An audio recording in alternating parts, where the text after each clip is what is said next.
ፓስተር በጋሻው ቤቴን ጥዬ ወጥቼ በባዕድ ሀገር አደርኩ ይላል።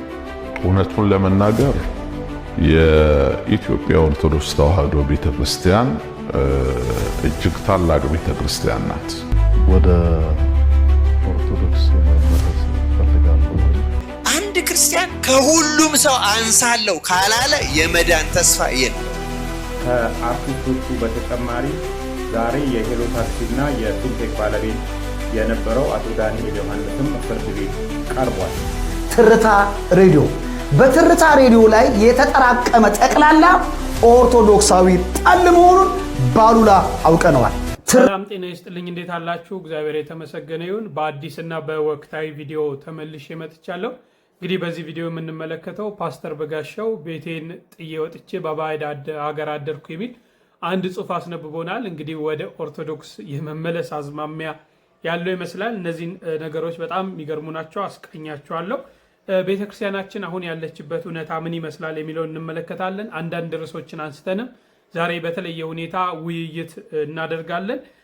ከዚህ ከሰሞኑን እንግዲህ አርቲስቶች ሁሉ ታስረዋል። ከፊንቴክ ጋር ተያይዞም ደግሞ ዋና ስራ አስኪያጁ የተጠረጠሩባቸው መንገዶችና ያሉ ነገሮችን አስቃኛቸዋለሁ። እስከ መርሃ ግብሩ ፍጻሜ አብራችሁን ቆዩ። ላይክ ውስጥ የዛሬ 1000 ይግባ። ሁላችሁም ላይክ እና ሼር ማድረጋችሁን አትርሱ። እስቲ በመሀይም አንደበቴ እመቤቴ ትሰማኛለች የሚለውን ይህንን ምስኪን ሰው ስሙት።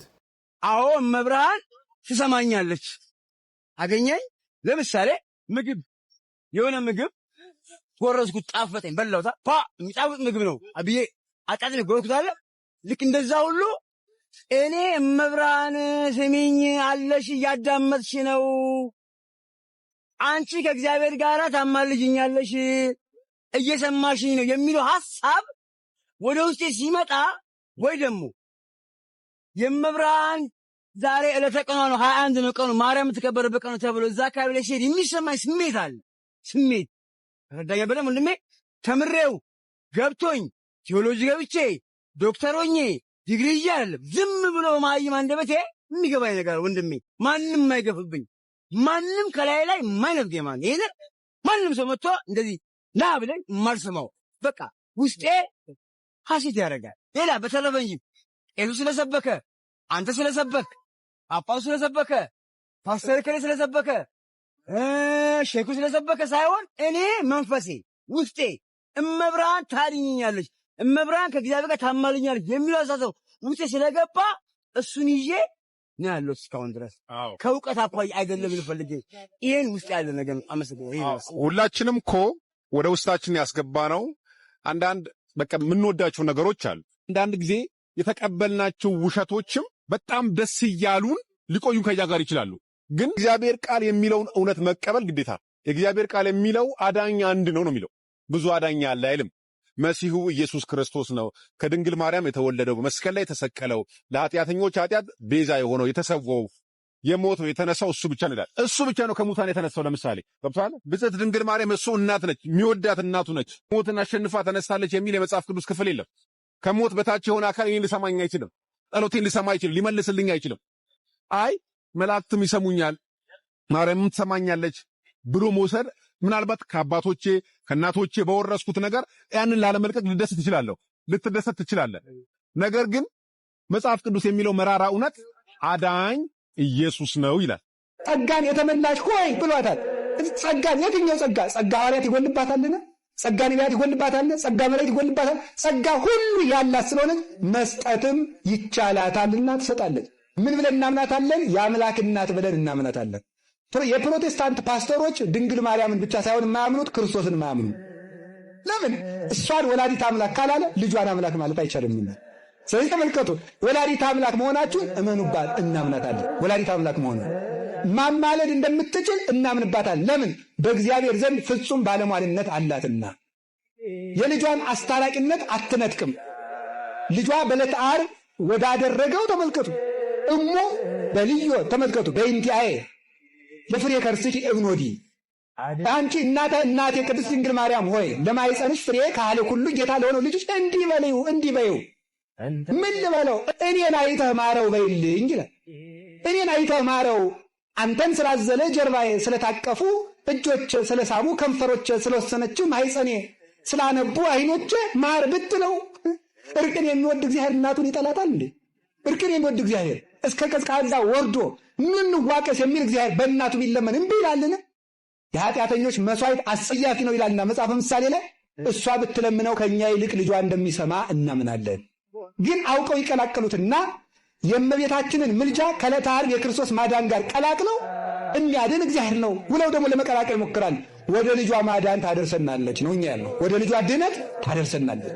ከልጇ ለመድረስ መርታ ታደርሰናለች። ልጇ በራሱ ያደርሰና ከተባለ ሐዋርያት ወደሱ እንዲያደርሱ ለስብከት ባልተላኩ ነበር።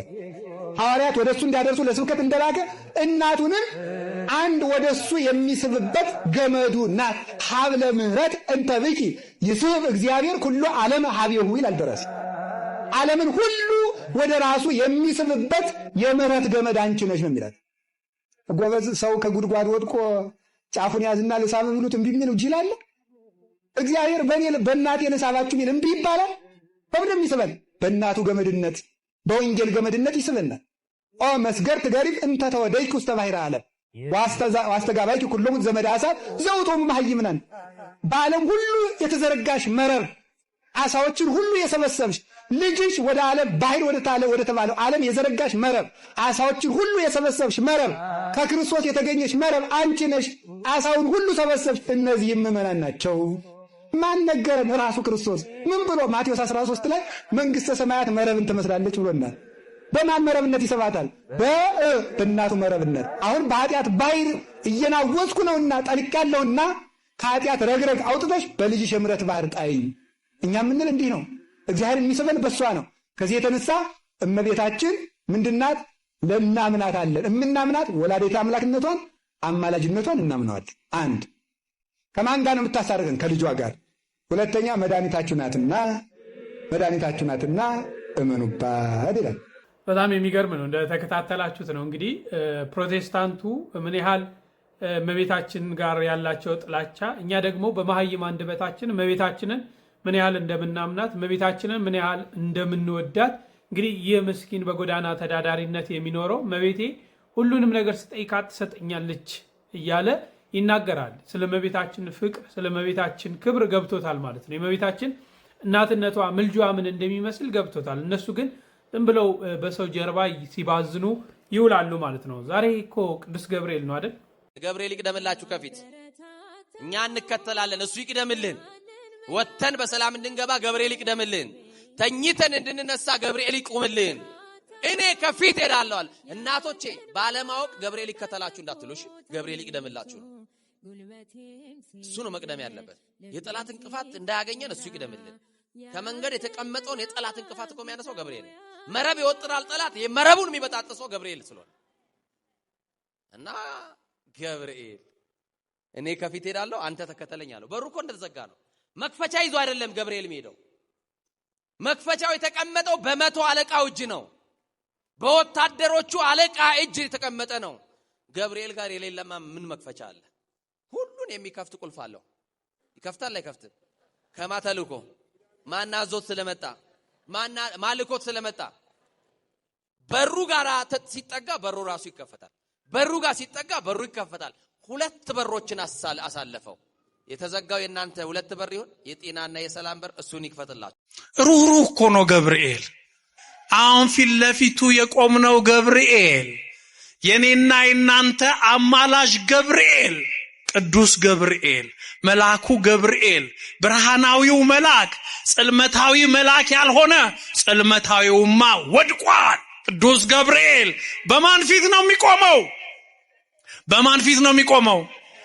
ገብርኤል መልአክ ነው። ግን ኢየሱስ ክርስቶስን ለመጀመሪያ ጊዜ እንዲሰብክ ስልጣን የተሰጠው መጋቤ ሐዲስ የተባለ በስብከቱ ሳጥናኤልን ያሳፈረ ቅዱስ ገብርኤል አማላጃችን ነው። ቅዱስ ገብርኤል አስታራቂያችን ነው። መልአኩ ሚካኤል አማላጃችን ነው። መልአኩ ገብርኤል አስታራቂያችን ነው። ገብርኤል ማለት ሰውና እግዚአብሔር ማለት ነው። ሰይጣን ያሳጣንን ሚካኤል መተካት ያቅተዋል እንዴ? ያቅተዋል ወይ? ሰይጣን ያሳጣንን ገብርኤል መተካት ያቅተዋል? አያቅተውም። በመጀመሪያ መፈተን አለብን። ማሸነፍ አለብን፣ መታገል አለብን። ከኛ አቅም በላይ የሆነውን ግን ቅዱስ ገብርኤል አለልን። ማን አለልን? ቅዱስ ገብርኤል። ሰይፍ አለው እኮ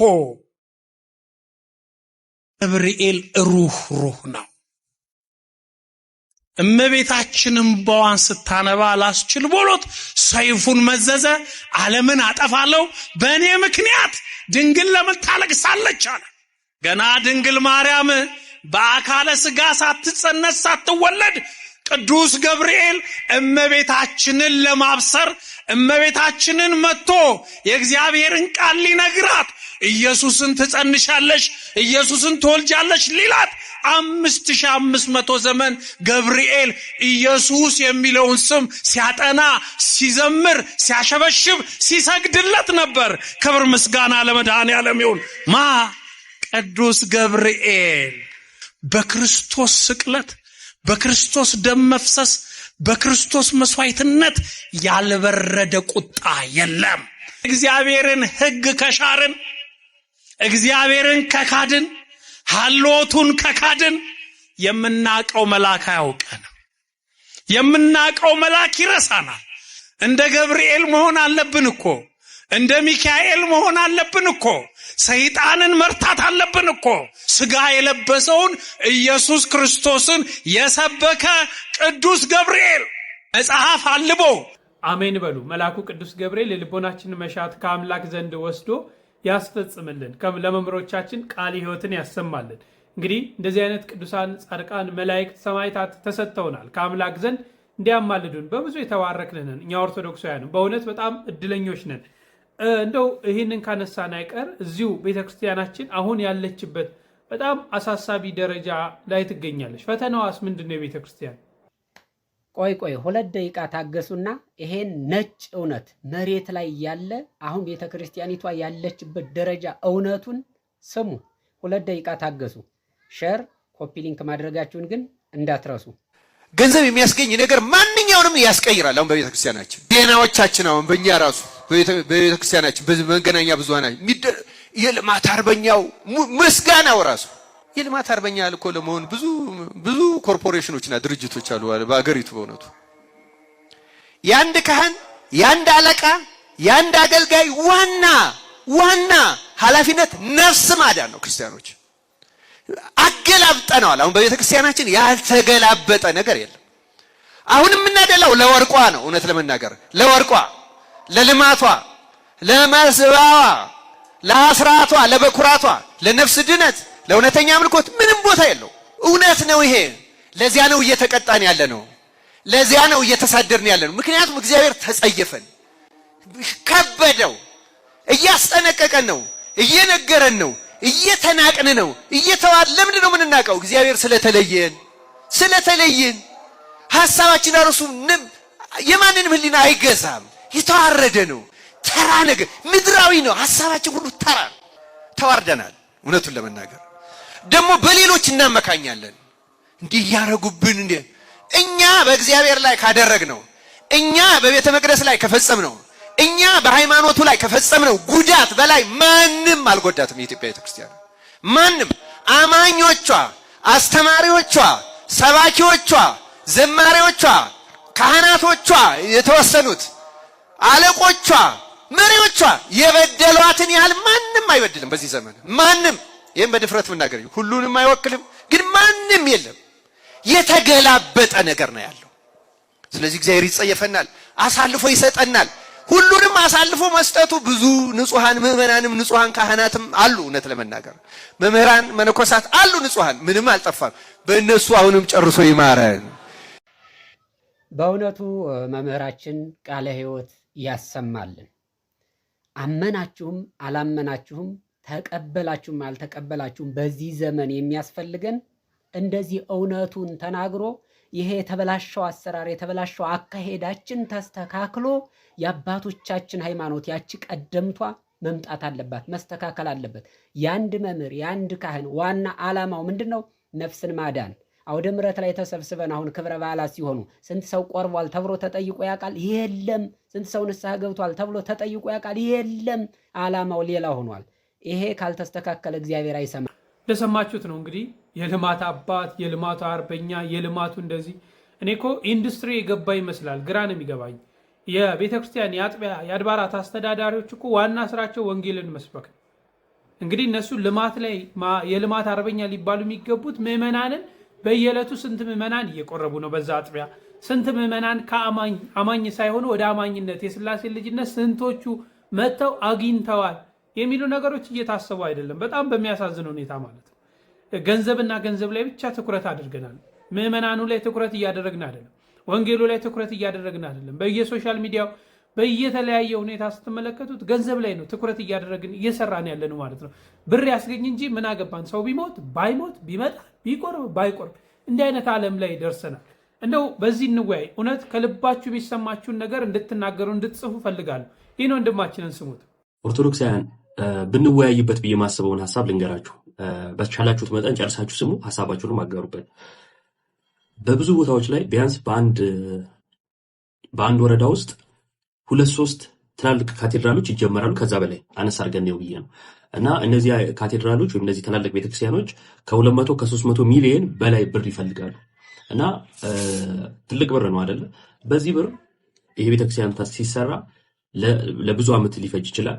በዛ ጊዜያቶች ውስጥ እዛ ውስጥ ገብቶ ስለሚያስቀድሰው፣ እዛ ገብቶ ስለሚቆርበው፣ በዙሪያ ስላሉ ህንፃ ስላሴ ምን ያህል ይሰራል፣ ስለ ህዝቡ ማለት ነው ምን ያህል ይሰራል የሚለው ጥያቄ ነው።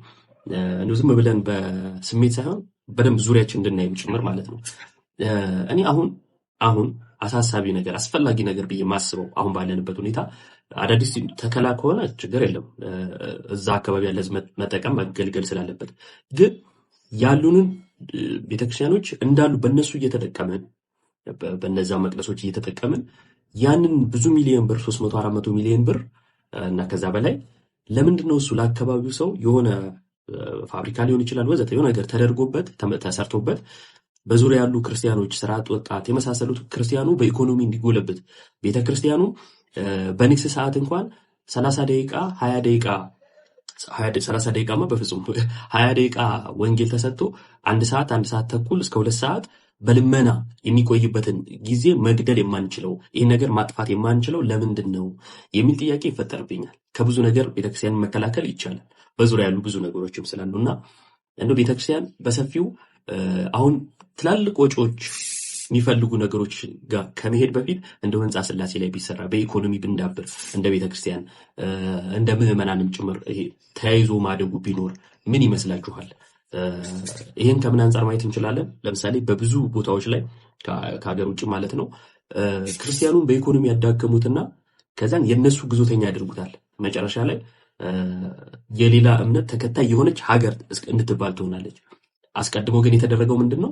ዝም ብሎ ጭፍጨፋ ብቻ አይደለም፣ በኢኮኖሚ ማዳከምም አንዱ ስልትም ስለሆነ ማለት ነው። እና በኢኮኖሚ መጠንከር፣ አንዱ ለአንዱ መተጋገዝ እጅግ ያስፈልጋል ብዬ አስባለሁ።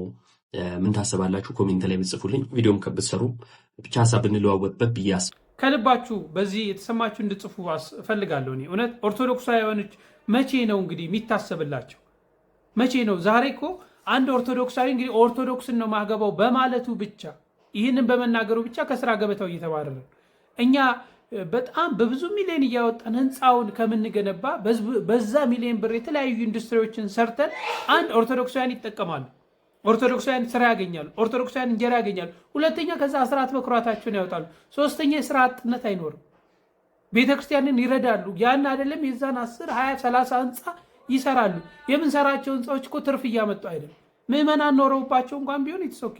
በርካታ ምዕመናን የሉም። ለምዕመን መቼ ነው የሚታሰበው? ዛሬ 60 ሚሊዮንን 70 ሚሊዮንን 100 ሚሊዮንን የምንለው ነገ ማለት ነው 10 እና 15 ሚሊዮን ሆነን እንቀራለን። እየተወሰደ ነው። በተለይ በክፍለ ሀገሩ በተለይ ወንጌል እየደረሰ አይደለም ለምዕመናን፣ በጣም በሚያሳዝን ሁኔታ ማለት ነው። በዕለት ዕለት ከበረቱ የሚወጡ ምዕመናን ቁጥር ይሄ ነው የማይባል ነው። ግን ቤተክርስቲያን ዛሬ ልማት ትላለች። እኔ አልምታ ምን እንደሚደረግ አላውቅም። ልማቱን እየነቀፍኩ አይደለም። ግን ዋናው ስራ ወንጌል ነው መሆን ያለበት።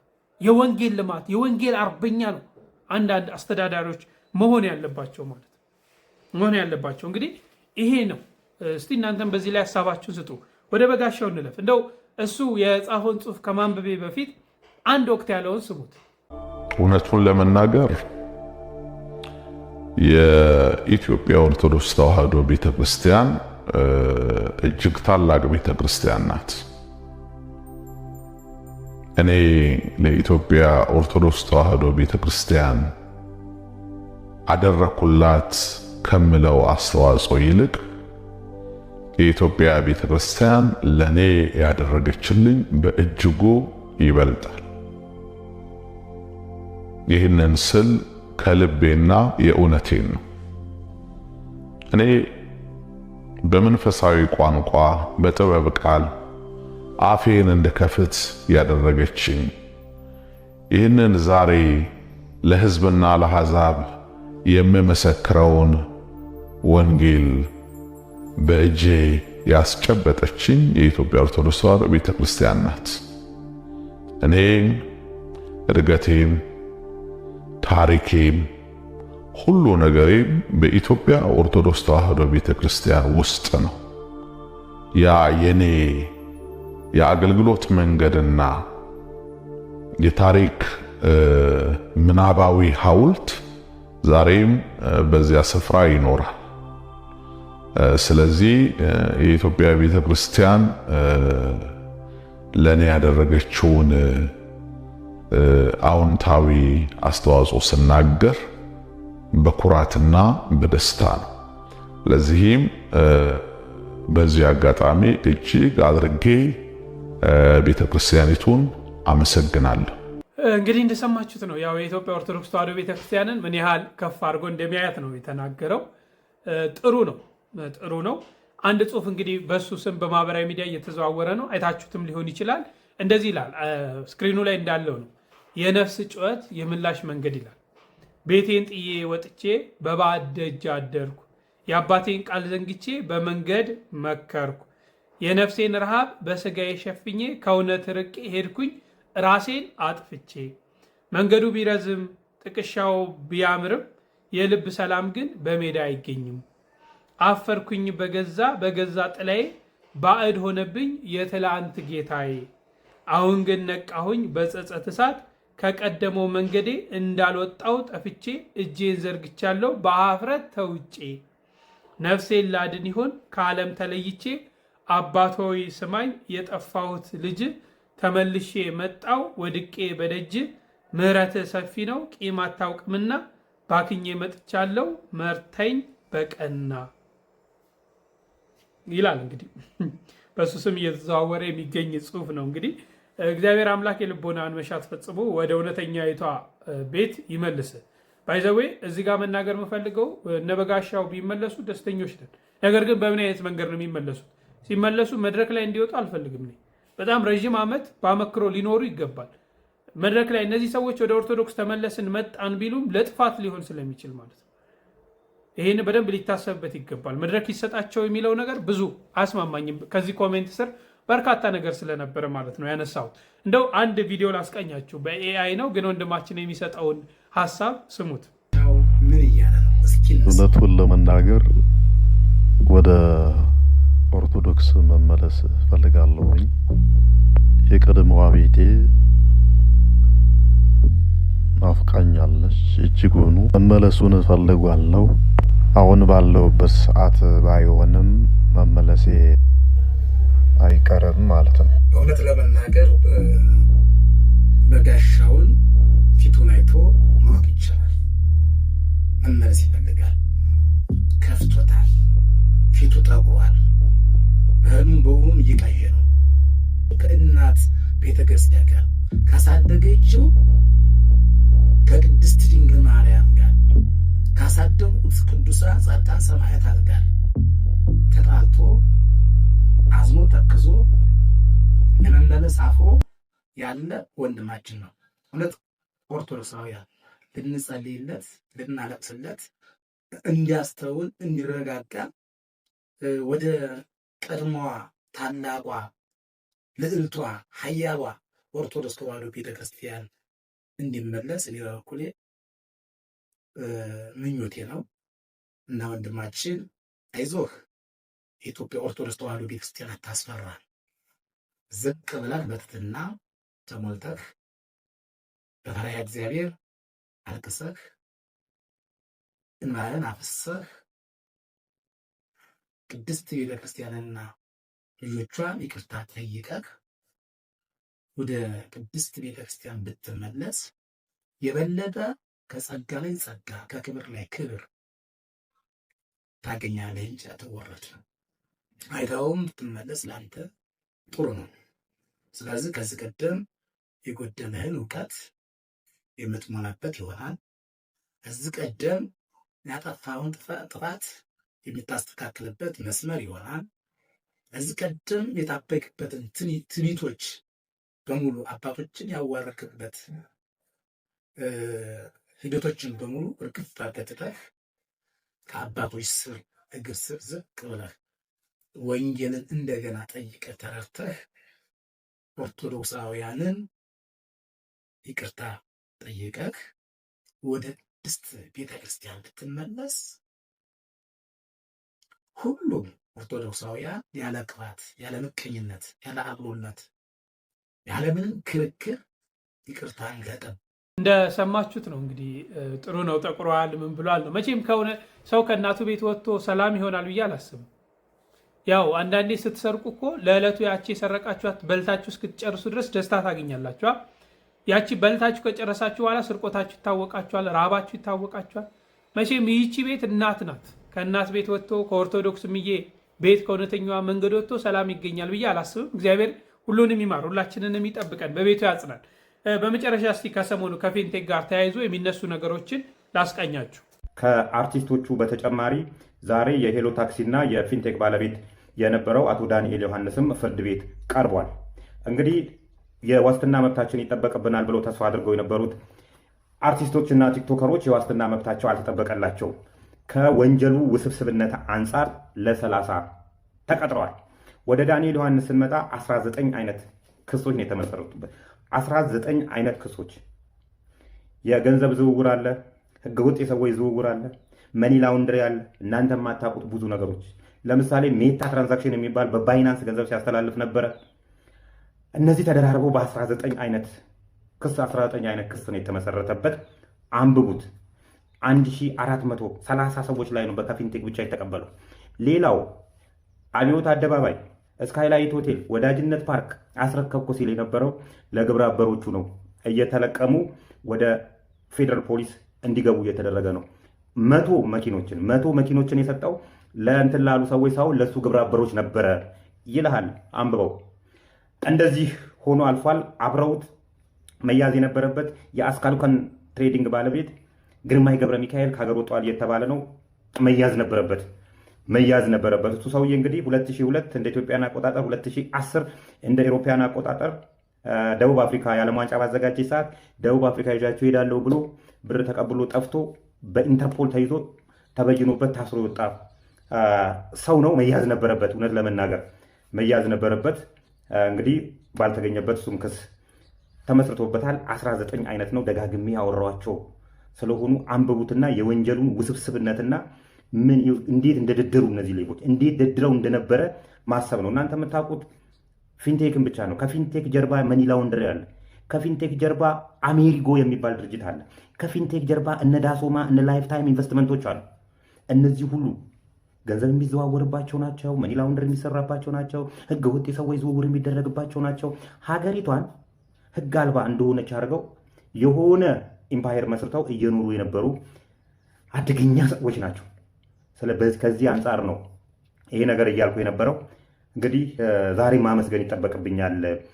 ከዚህ በፊት የረሳሁት ኮሚሽነር ብርሃኑን ከፌዴራል ፖሊስ አሁን ለቋል፣ ወደ ሌላ ከፍ ወዳለ ቦታ ተዘዋውሯል። አንተም ምስጋና ይገባሃል። ቆራጥ ትእዛዝ ስትሰጥ ነበርና በዚህ አጋጣሚ ሁላችሁም ምስጋና ይገባችኋል። ፍትህ በእግሯ ስትሄድ እያየን ነውና እንድታቁት ጭምር ውስብስብነቱን እንድታቁት ጭምር መደፈር የሌለባቸው አንደፈርም የሚሉ ሰዎች ጭምር ከህግ ፊት እኩል እንደሆኑ ያየንበት ነውና ብዙ ትምህርት የሚያስተምረን ነው። የተማረ ጥሩ ተማሪ ከተገኘ ማለት ነው። አትሳሳቱ። this is registered investment company take care rule number 1 fintech registered ኢንቨስትመንት ካምፓኒ ነው። ኢንቨስትመንት ካምፓኒ የምትሆነው ቻይናዊ ዜጋ አለ እዛ ውስጥ የዶላር ኢምፖርት እያደረገ ነው። እስቲል እንኳ በዚህ 3 እና 4 ወር ውስጥ ከ200 መኪና በላይ በገቢዎች ሚኒስቴር ታክስ ተከፍሎበት ወደ ሀገር እያስገባ ያለ ትልቅ ተቋም ነው። ፕላስ መንሱር ጀማል ደግሞ ራሱን የቻለ ተቋም ነው። ነፍሴ ይሄን ካምፓኒ ስም ጠርተ መንሱር ጀማል ስሙን ጠርተ ከላይ ቤት ነው ያመጣ ነው። እኛ ጠበቆቻችን ተጠንቀቁ። ከህግ የሚያመልጥ አንድም ሰው የለም። በህግ ነው እኛ የምንሄደው። እንግዲህ ዋናው ስራ አስኪያጁም ተከሷል። እንግዲህ እነ ሰራዊት ፍቅሬ በእስር ላይ ይገኛሉ። ለ12 ቀን ነው እንደዚህ አይነት አካባቢ ነው ይመስለኛል ተሰጥቷል ቀነ ቀጠሮ። በፍርድ ቤት ቀርበው ነገሩ እስኪጣራ ተብለው በፍርድ ቤት ውስጥ ይገኛሉ፣ በእስር ቤት ይገኛሉ ማለት ነው። በተለይ ምንድን ነው አንዳንድ ሰዎች የምታነሱት አስሩልን ተብለው ነው ምን ማድረግ ይችላሉ የሚሉ ነገሮች ይነሳል። አንዳንዴ ስንሰራ ምንሰራቸውን ነገሮች ልናስተውል ያስፈልጋል። በተለይ እነዚህን ትላልቅ አርቲስቶች ናቸው፣ በርካታ ሰዎች ይከተላቸዋል፣ በርካታ ሰዎች ያምናቸዋል እና ብዙዎች ተበልተዋል። ብዙዎች ንብረታቸውን ቤታቸውን ሽጠው ልጆቻቸው ጎዳና ይወጣል ነገ ከነገ ወዲያ ያልፍልናል ብለው ገንዘባቸው የተበላ ማለት ነው እና ጥንቃቄ ልናደርግ ያስፈልጋል። አንድ ታዋቂ ሰው ስላስተዋወቀ ብቻ ዘው ብላችሁ በተለይ በአረቡ ሀገር በውጭ የምትገኙ ሰዎች ጥንቃቄ አድርጉ። ነገሮችን እንድትመረምሩ ለማለት ወዳለሁ። መቼም ሁሉን ልንመረምር ታዘናል፣ ተፈቅዶልናል። ዝም ብለን ዘው እንድንል አልታዘዝንም እና መመርመር አለብን ብዬ አስባለሁ። አንድ ክርስቲያን ከሁሉም ሰው አንሳለሁ ካላለ የመዳን ተስፋ የለው። ክርስቲያኖች የትህትና የመጨረሻው ዝቅታ ይሄ ነው። ቅዳሴው ራሱ ምንባባቱ፣ ጸሎቱ፣ ምህላውን ብንሰማው እኛን ወደዚያ የሚገፋ ነው። ምክንያቱም አንሳለሁ፣ ኃጢአተኛ ነኝ፣ ወራዳ ነኝ ካላል ስጋው ደግሞ ብንቀበለው አይዋሃደንም፣ አያድርብንም። ቦታን ግን ጸጋን ይሰጣል። ትዕቢተኞችን ስለሚቃወም ሁሉ ነገራችን ይበላሻል። ክርስቲያኖች ትዕቢት ትልቅ በርሜል ያለ ውሃ ላይ ጠብ እንዳለች መርዝ፣ ትዕቢት የትኛውንም ደግ ስራችንን የምታበላሽ ክፉ መርዝ ማለት ትዕቢት። እግዚአብሔር ይችን ነቅሎ ይጣለልን። ክርስቲያኖች አሁን ሰዓቴን እያለቀ ስለሆነ በትህትና አብነት ከሚሆኑ ሁለቱን አሳጥሬ ልንገራችሁ። እንደው በእውነቱ በመጽሐፍ ቅዱስም ሙሴ በምድር ላይ ካለው ሰው ሁሉ እጅግ ትሁት ነበረ ይላል ኦሪት ዘጸአት። እጅግ ምን ሰው ነበረ ይላል? እግዚአብሔር ትሁት ነው የሚወደው፣ የመረጠው ለዚያ ነው። ያለ ትህትና ሰዎችን እግዚአብሔር አይመርጥም። ክርስቲያን አንድ በጣም ደስ የሚመስለኝ ታሪክ አለ በዚህ በየካቲት ስንክሳር ውስጥ ያለ ታሪኩ ምንድነው? የካቲት 20 ወይም እንደዚህ 21 ላይ ይመስለኛል ታሪኩ ያለ በአንጾኪያ በሶሪያ ከተማ ፓትርያርክ ሲሾም በቅርብ አንድ የሌላ ቦታ ስሟን ረሳኋት ፓትርያርክም ይገኛል። ስርዓታቸው ነው አሁን በእኛ የግብፁ እንደሚገኝ ማለት ነው። እየሰማችሁ ነው አይደለም? እና ስርዓታቸው ለምሳሌ አሁን በኢትዮጵያ የግብፁ ሳይገኝ ኢትዮጵያውያን መሾም የለባቸውም፣ የኢትዮጵያው ሳይገኝ ግብፅ መሾም የለባቸውም የሚል ስምምነት ሊኖር ይችላል ማለት ነው። ያው አንዲት ቤተክርስቲያን ከሆነች እንደዚያ ስምምነት ነበራቸው። በኋላ ይህንን የአንጾኪያው ሊቀ ጳጳስ ሲያልፍ፣ የቀደመው አባት ሲያልፍ ይህን ሌሎቹን ጳጳሳት ተጠሩ።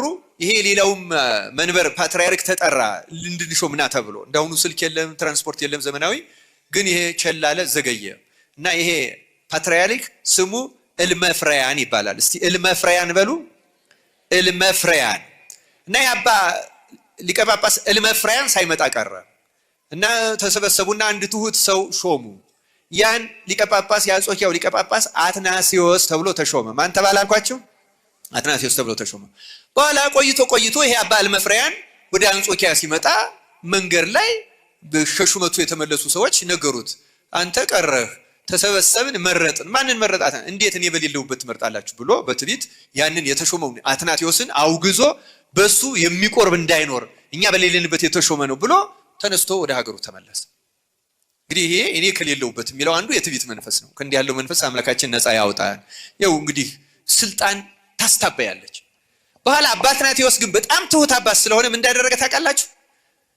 የሱን ረዳት እንደ ዋና ሆነህ ቀድስላቸው፣ ለህዝቡ አስተምራቸው፣ ፍርዱንም ፍረድላቸው፣ ከየቦታው የሚመጡትን ከየአጥቢያዎቹ ፍረድላቸው። እኔ ለአንድ ዓመት አንድ እግዚአብሔር የምጠይቀው ጥያቄ ስላለኝ ሱባኤ እገባለሁ ብሎት ሄደ እና ተሰውሮ የፓትርያርኩን ልብስ አውልቆ ሄዶ እዛ አውግዞት የሄደው አባ እልመፍራያን ጋር ሄደና ከግቢው አንኳኳ። ተራ ሰው መስሎ ምንድነው ሲባል እኔ መጻተኛ ማደሪያ ያጣው ድሃ ክርስቲያን ነኝ፣ እዚህ ብታስጠጉኝ ብሎ ጠየቀ። ፓትርያርኩ አባ እልመፍራያን ሲጠየቅ ሊቀ ጳጳሱ ፈቀደ። አስገቡት፣ ስራ ስጡት፣ እየሰራ ያገልግል ተባለ። ከዚያ በኋላ ይሄ ፓትርያርክ ተራ ሰው መስሎ በትህትና በዚያ በፓትርያርኩ ግቢ ያሉትን ረዳቶቹን፣ የጳጳሳቱን፣ የመነኮሳቱን ልብሳቸውን እያጠበ ውሃ እየቀዳ እንጨት እየፈለጠ ያዘዙትን እየተላላከ ደስ የሚያሰኛቸው አገልጋይ ሆነ። በጣም ተደነቁ። እንዲህ ያለ ትሁት አገልጋይ ከወዴት ይገኛል? ይሄ እኮ ትህትናው ብቻ ለክህነት ያስበቃዋል አሉና አባታችን ይሄስ ከጉልበት ስራ እናውጣው፣ በዲቁና ገብቶ ቢቀድስ ጸጋ ያሰጣል፣ እባክህ ዲቁና ሽማዋል፣ እንዲህ ይገባዋል አለና አምጡት ተባለ። አንድ ቀን እንግዲህ ፓትርያርኩን ተመልከቱ። መቅደስ ተመጣ። አንተ ትሁት አገልጋይ እግዚአብሔር ይስጥህ፣ አሁን ዛሬ ዲቁና ልትሾም። እኔ አልገባም፣ እኔ ዲቁና አይገባኝም፣ ተራ ሰው ነኝ፣ በፍጹም አልቀበልም ብሎ እምቢ አለ። አይ የማ ራሱ ትህትናው እንደሚገባው ያመለክታል ብሎ በግድ ሊሾመው ሲል አይ አባቴ እኔ የማላውቅ ደንቆሮ ሆኜ ነው እንጂ ዲቁና እኮ ተሾሜያለሁ እና ደግሞ አይሾምም አይደል? ክህነት ደግሞ አይሰጥም። በጣም ተደነቁ። እንዲህ ያለ ዲቁና ኑሮት እንደዚህ ተራ ሰው እንጨት ቀጅ፣ እንጨት ለቃሚ፣ ውሃ ቀጅ፣ ልብስ አጣቢ፣ ቆሻሻ ጠራጊ ሆኖ እንዴት ያለ ትሁት ነው! በጣም ይገርማል አሉና መርቀው የተሻለ የዲቁና ስራ እንዲሰራ አሉት። ያንኑ ተግባሩን ቀጠለ። አረ ይሄማ ቅስና ይገባዋል ተባለና ሌላ ቀን ደግሞ ለቅስና እንዴ በጭራሽ እኔ አልገባም ብሎ እምቢ አለ። አሁንም ግድ ብለው ሊሾሙ ሲሉ እኔ አባቴ አፍሬ ፈርቼ ነው እንጂ ቅስናም እኮ ተቀብያለሁ። ወይ ጉድ አሉ። ደግሞ ተደነቁ። ደግሞ ምን አይነት ሰው ነው የገጠመናል? አይ ይሄማ ቅስና ካለው እንግዲያውስ ጵጵስና ነው የሚገባው። አንዱ ሀገረ ስብከት ላይ ይሾም ተባለና ለሊቀ ጵጵስና ሊሾም ቀን ተቆጠረ። ፓትርያርኩ ተመልከቱ፣ ቀን ተቆጥሮ ለሹመት ተዘጋጀ። እሱም እምቢ አለ። አሁን እንደማይለቁት ሲያውቅ እውነተኛ ታሪኩን ተናገረ። አባቴ ሆይ እኔ እኮ በአንጾኪያ የተሸምኩት አትናቴዎስ ነኝ፣ ስለተቀየምከኝ ስላወገዝከኝ መጥቼ ላገልግል ብዬ ነው ሲል ያ አባ እልመፍርያን ከትህትናው የተነሳ መሬት ላይ ተዘርሮ ወደቀ። ደንግጦ ይገርማቸዋል። በጣም ደነገጡ። እሱን ሊሾሙ ቤተ መቅደስ ተሰብስበው ቅዳሴ ሊገባ ባለበት ሆነው ሹመው ቅዳሴ ሊገባ። ከዚያ በኋላ ክርስቶስ ሆይ ማረን፣ እግዚኦ ማረን ክርስቶስ አሉ። ተሰብስበው እባክህ በፓትርያርክ ላይ ነው ለካ እንጨት ቆራጭ፣ እንጨት ፈላጭ፣ ውሃ ቀጅ አድርገን አገልጋይ አድርገን ያኖር ነው ፓትርያርኩን ነው። እንዴት አይነት አለቀሱ። ልብስ አቀረቡለት፣ እግዚአብሔርን ይቅርታ ጠየቁ። እሱ ቀድሶ አቆረባቸው። ፍታን፣ አስተስርይልን ኃጢአታችን አሉት። አስተሰረየላቸው። በነጋው አባ እልመፍርያን በዚያ ጊዜ ትራንስፖርቱ በቅሎ ፈረስ አይደለም፣ በቅሎ አስመጥቶ አስጭኖ ፓትርያርኩን አትናቴዎስን በቅሎ ላይ አስቀምጦ ራሱ በእግሩ ከዚያ አባ አትናቴዎስ ተሰቀቀ። አባቴ ሆይ እሺ በክብር አስገባይ ወስደ፣ ግን አንተም ፓትርያርክ ነህ እንደኔ በቅሎ ላይ ተቀም አይደለም፣ አንተ በእግርህ መተህ ነው ያገለገልከኝ፣ በእግሬን ወስጄ ማስገባህ። ይውላችሁ አያችሁ፣ ትህትናውን አጋባበት፣ ትዕቢቱን አራቀለት፣ አስለቀቀለት። እንግዲህ ለዛሬ ያስኩት እነዚህን ይመስላሉ። በሌላ ጊዜ እስክንገናኝ ቸር ቆዩልኝ።